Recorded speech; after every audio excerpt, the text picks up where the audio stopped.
学年学年学年 is mean academic year. 学 is mean learning. 年 or 年 is mean the year.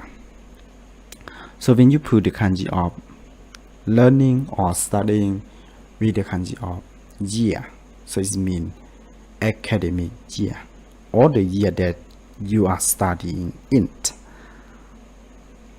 So in here we have the example like 学年はいくつですか学年はいくつですか It means what is the academic year?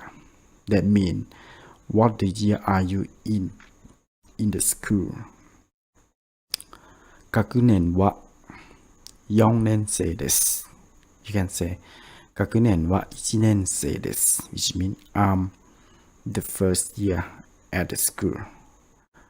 I'm at the first year of the school. Or 私は3年生です。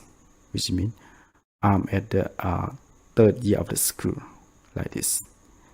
学年はいくつですか You can say like 私は1年生です。Which means